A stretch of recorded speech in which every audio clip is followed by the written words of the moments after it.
এই দুনিয়ার পুরো জীবনটা এটা হচ্ছে লালসাময় একটা জীবন, লোভ, মরিচিকা, মায়াজাল। এই মায়াজালে আমরা আটকে আছি, ফলে মৃত্যুর কথা আমরা ভুলে গিয়েছি। পাগলের মতো ছুটছি, আরো টাকা লাগবে, আরো খ্যাতি লাগবে, আরো যশ লাগবে, আরো দাপট লাগবে। আমার এত টাকা দিয়ে কি হবে? এত সম্পদ দিয়ে কি হবে? এত ব্যস্ততা দিয়ে কি হবে তোমার? স্টপ, থামুন, অনেক হয়েছে। আন্না, থামুন, take a rest, take a breath, and think about death. Think that you have to go back to your Lord.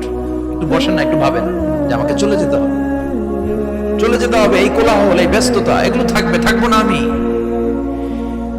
সাইয়েদনা Omar Faruk বলেছেন, মুতু ক্বাবলা আন তামুতু, মরার আগে একবার মরো।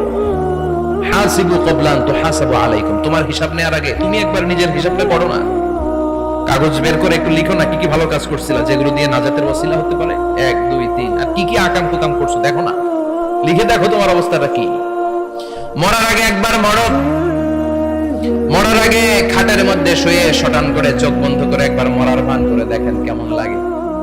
চোখটা বন্ধ করেন আর ভাবেন আপনি নাই, কি কি হতে পারে ভাবেন। আপনার ছেলে মেয়েরা কান্না জুড়ে দিবে, আপনার প্রাণের স্ত্রী বিলাপ শুরু করে দিবে, বন্ধু বান্ধবের চিৎকার আর মাতম, স্থানীয় এলাকার মসজিদে ঘোষণা, অমুক এলাকার নিবাসী, অমুক ভাই, অমুকের ছেলে অমুক দুনিয়ায় নাই।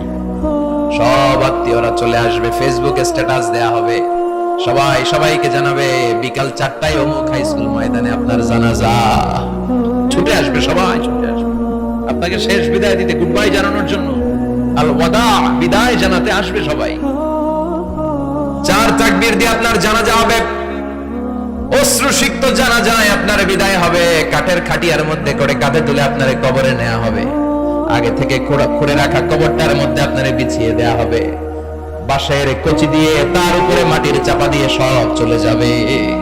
ভাবেন না একবার চোখ বন্ধ করে, this is the circle of life, this is the nature of life. এটা সবার হবে, আমার হবে, আপনার হবে। এত মায়া, এত ভালোবাসা কই যাবে? কেউ থাকবে না, সবাই আপনার অন্ধকার কবরে রেখে দিয়ে চলে আসবে। উপরে বাঁশের কঞ্চি, তার উপরে মাটির চাপা, অন্ধকার আর অন্ধকার। এই অন্ধকার যেন শেষ হতে চায় না, শুধুই অন্ধকার, ঠিক কিনা?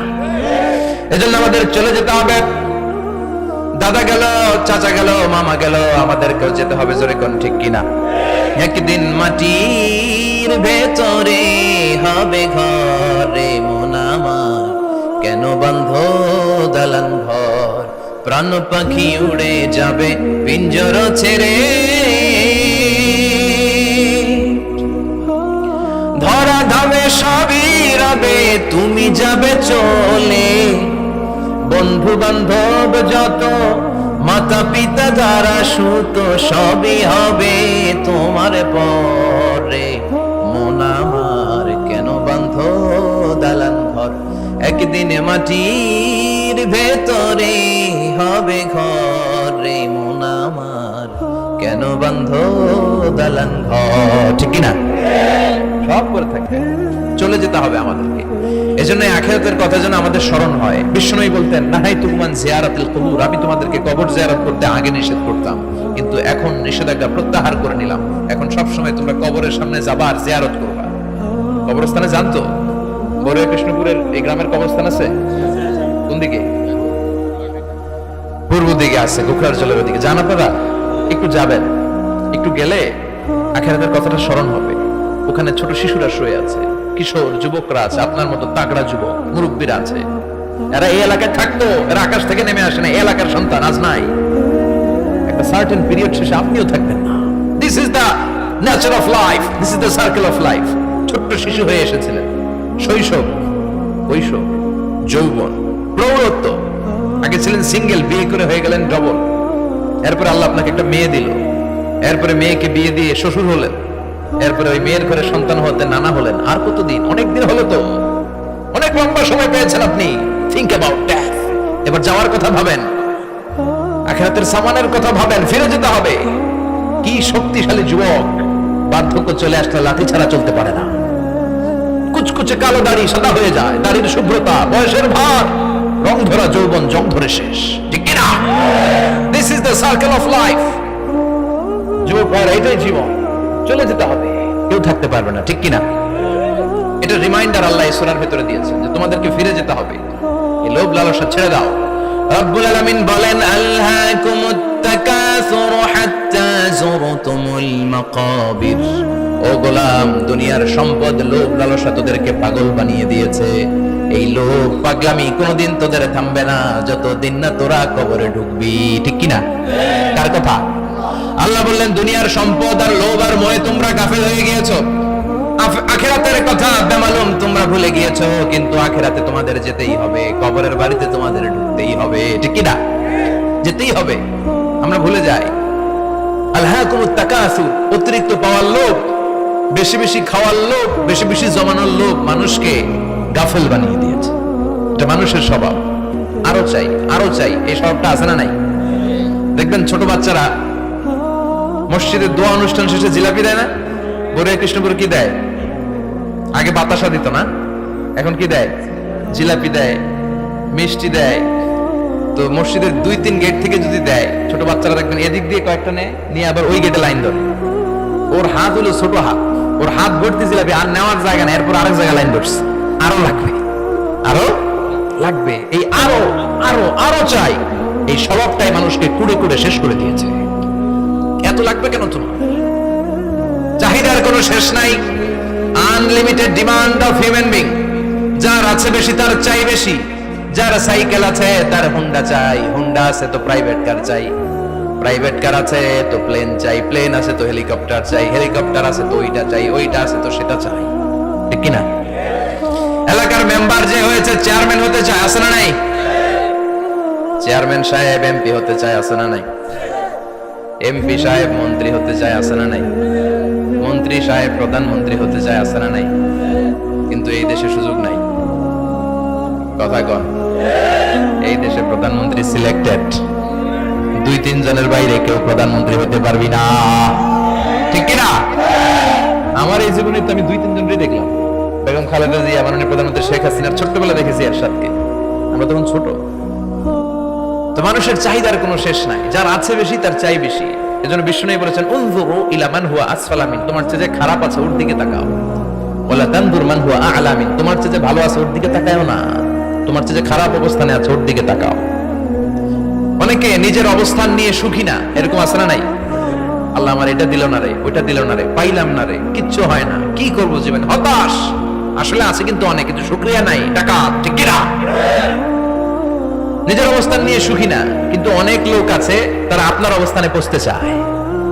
তাদের দিকে তাকিয়ে দেখেন, আপনি যে অবস্থানে আছেন এই অবস্থানে পৌঁছাটা অনেকের কাছে স্বপ্ন। তারা প্রতিনিয়ত সংগ্রাম আর স্ট্রাগল করে যাচ্ছে আপনার অবস্থানে পৌঁছতে, আর আপনি এটা নিয়ে সন্তুষ্ট না। শেখ সাদির নাম শুনেছেন? বালাগাল উলা কাশাফাদ দুজা, এই কবিতাটার রচয়িতা, ইরানের বিখ্যাত এক কবি। উনি একবার আর্থিক সমস্যার মধ্যে দিয়ে সময় কাটাচ্ছেন, টাকা নাই, পয়সা নাই, পায়ে দেওয়ার মতো জুতা নাই। উনি খুব দুঃখ পেলেন, হায় রে, আমি ইরানের এত বড় কবি, আমার পায়ে দেওয়ার মতো জুতা নাই।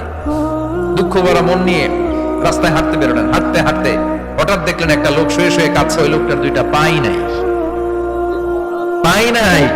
উনি সেজদায় পড়ে গেলেন, আল্লাহর কাছে ক্ষমা চাইলেন, আল্লাহ অনেক দিয়েছো, শুকর আলহামদুলিল্লাহ। এজন্য যেই পরিস্থিতিতেই থাকি না কেন আমরা কি করব? যারা বলেন কি করব? এজন্য কানাতু মিনাল ইসলাম, অল্পে তুষ্ট থাকার নাম হলো ইসলাম। সম্পদ লাগবে কিন্তু সম্পদের পাহাড় লাগবে না, ঠিক কি না? অল্প খান, অল্প পড়েন, অল্প জামান, অল্পের ভেতরে বরকত ঢুকাইয়া দিছে কে? দেখবেন যাদের সম্পদ অল্প তারা সুখী বেশি। জরিপে এটা দেখা গিয়েছে, অনেক সার্ভেতে এটা এসেছে, যারা সম্পদশালী এরা দুঃখী বেশি, এদের দুঃখ বেশি, টেনশন বেশি। খুব স্বাভাবিক, টাকা যার বেশি রোগ তার বেশি, টাকা যার বেশি টেনশন তার বেশি, টাকা যার বেশি ঘরে শান্তি তার কম, আছে না নাই? ঘরের ভিতরে অশান্তি, ছেলে কথা শোনে না, ছেলে টানে গাঞ্জা, মেয়ে করে পরকিয়া, আছে না নাই? স্ত্রী কথা শোনে না, ভালোবাসা নাই, ঘরটা জাহান্নামের টুকরা। রোগ বালাই, এক একটা হসপিটাল বিল পরিশোধ করতে মাসে 5 লাখ 10 লাখ, আছে না নাই? কিছু খেতে পারে না, ডাক্তার একেবারে ডায়েট মেনু বেঁধে দিয়েছে, ডায়েট, ভেরি ডায়েট মেনু, এটা এটা এটা এটা কিছুই খাবেন না, শুধু গরু খাবেন না, খাসি খাবেন না, চিংড়ি খাবেন না, খালি ঘাস খাবেন, ইচ্ছে মতো ঘাস খাবেন, মানে ঘাস জাতীয় যত আইটেম আছে সব খাবেন, শাক খাবেন, সবজি খাবেন, সালাদ খাবেন, গরু, চিংড়ি, মুরগি, গোশত, ইলিশ কিছু খেতে পারে না। তাহলে রোগ বেশি, খাওয়ার মজা নাই, ঘরে সাংসারিক শান্তি নাই, খালি ব্যারাম আর ব্যারাম, ঠিক কিনা? কিন্তু সম্পদের পাহাড় ঘটেছে। আর অল্প যারা খায়, অল্প পড়ে, রিক্সাওয়ালা, কুলিওয়ালা, অল্প বেতনের চাকরি, কিন্তু হক হালালি মেনে চলে, দেখবেন শান্তি আছে অনেক। হ্যাঁ, বাসা ভাড়া দেয়, ফ্যামিলি চালায়, বাচ্চাদের স্কুল বিল, এরপরও মাস শেষে 1-2 হাজার টাকা হাতে থেকে যায়। আর ওর প্রতি মাসে 10 কোটি টাকা ইনকাম, তারপরও ব্যাংকের ঋণ আছে না নাই? সুখ কারে বলে? কিভাবে আপনি সুখকে ডিফাইন করবেন? সুখ তো টাকায় কিনা যায় না। শান্তি টাকা দিয়ে হয় না, শান্তি দেওয়ার মালিককে। শান্তি আছে অল্প খেয়ে শুকর করার মধ্যে, শান্তি আছে আলহামদুলিল্লাহর মধ্যে। চিল্লায় বলেন ঠিক কিনা? এজন্য অল্প খাবো, অল্প পড়বো, অল্প জামাবো, অল্পের ভেতরে বরকত দিয়েছে কে? দেখেন ধনী ভাইরা খেতে পারে না, কিন্তু রিকশালার কি সমস্যা হয়? রিকশালারা সব খেতে পারে, কুলিওয়ালা, দিনমজুর, এরা একেবারে স্লিম সুঠাম দেহি, মেদহীন পেট, পেটে কোনো মেদ নাই, ভুড়ি নাই। আর কোটিপতিদের মেদ আছে না নাই? এত বড় বড় পেট, ঠিক কিনা? আমাদেরও পেট আছে, তবে হালাল পেট। এটা হারাম টাকা দিয়ে এই ভুড়ি বানাই নাই আমরা। ছেলে বলেন ঠিক কিনা? রিকশাওয়ালা, কুলিওয়ালা নিজেও নামাজ পড়ে, বউ নামাজ পড়ে, বাচ্চাটাও নামাজ পড়ে, রিকশা চালায় আর জিকির করে লা ইলাহা